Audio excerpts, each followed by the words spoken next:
வந்து உங்களுக்கு அழுக்கெல்லாம் படிஞ்சிருச்சு நாளாக இல்லை கூலிங் குறையுது அப்படின்ற பட்சத்தில் நம்ம வந்து செல்ஃப் க்ளீன் பண்ண முடியும். செல்ஃப் க்ளீன் பண்ணுறதுக்கு ரிமோட்டில் செல்ஃப் க்ளீன் ஒரு பட்டன் இருக்குது, அதை ப்ரெஸ் பண்ணிக்கிட்டு இருக்குது. உங்களுக்கு வந்து ஐஸாக ஃபார்ம் ஆகி உங்களுக்கு வந்து வெட் க்ளீன் பண்ணி கொடுக்கும் இன்டோரில். அவுட்டோரில் வந்து ஃபேன் ரிவர்ஸில் ரொட்டேட் ஆகி உங்களுக்கு வந்து க்ளீன் பண்ணி கொடுக்கும். எப்போனா நம்ம கூலிங் குறையுது இல்லை ஸ்மெல் வருது அப்படின்ற பட்சத்தில் நம்ம இந்த க்ளீன் பண்ணிக்க முடியும். இது வந்து உங்களுக்கு 5 ஸ்டெப்பாக நடக்கும். முதல்ல இந்த ஃபின்ஸ் மேலே தண்ணி ஃபார்ம் ஆகும், தண்ணி அப்படியே ஐஸாக மாறும், ஐஸ் அப்படியே மெல்ட் ஆகி அழுக்கோடு சேர்ந்து அப்படியே வெளில போய்டும், திரும்ப வந்து ட்ரை பண்ணி உங்களுக்கு கொடுத்துரும்.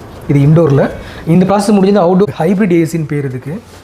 ஸோ ஹைப்ரிட் ஏசி மீன்ஸ் வந்து வீனிங்கில் உங்களுக்கு வந்து ஃபிக்ஸ்டு கூலிங் கொடுக்கும். ஒன்ஸ் கூலிங் ரீச் ஆனதும் ஆட்டோமேட்டிக்காக இது வந்து இன்வெர்டர் கூலிங்க்கு மாறிக்கும். இதனால் நமக்கு வந்து 30% வரையும் கூலிங் வேகமாக இருக்கும் நல்ல சம்மர் டைமில். ஸோ இந்த ஏசி வந்து உங்களுக்கு வந்து 30% கூலிங் வேகமாக கொடுக்கும். சென்சார்ஸ் கொடுத்துருப்பாங்க.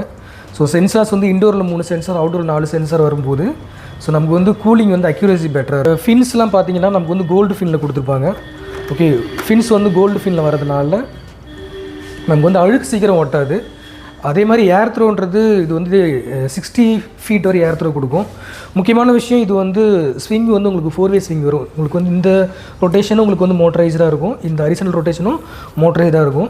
இது மோட்டரைஸ்டுன்றதுனால ஸோ நம்ம வந்து இதை மேனுவலாக அட்ஜஸ்ட் பண்ணக்கூடாது. ஸோ முடிஞ்ச வரையும் நம்ம ரிமோட்லேயே பண்ணுறது தான் பெஸ்ட்டாக இருக்கும்.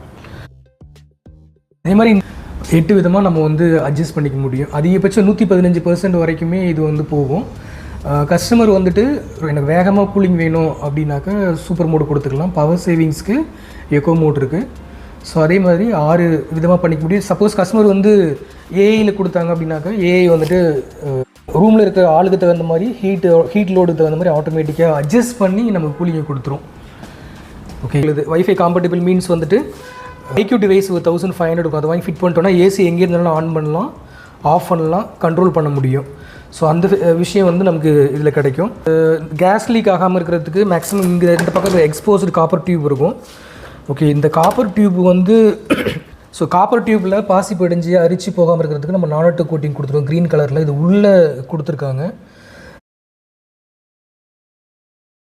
சீக்கிரம் ரஸ்ட் ஆகாமல் இருக்கும். அதுமாதிரி போர்டை பொறுத்தவரை இந்த மாதிரி பிஎம்சி மெட்டீரியலுக்குள்ளே வந்து போர்டு வந்து இருக்கிறதுனால நமக்கு வந்து ஸ்பார்க் ஆகாது. ஸோ டெக்னிக்கல் ஸ்பெசிஃபிகேஷன்ஸ் அப்படின்னு பார்த்தோம் அப்படின்னாக்கா இந்த மாடல் வந்து மேனுஃபேக்சர்டு வந்து ஜனவரி 2026. அதே மாதிரி கூலிங் கெப்பாசிட்டி பார்த்தீங்கன்னா மேக்ஸிமம் கூலிங் கெப்பாசிட்டி 5500. ஓகேங்களா, 100% வந்து 5000 வாட்ஸ் வரும்.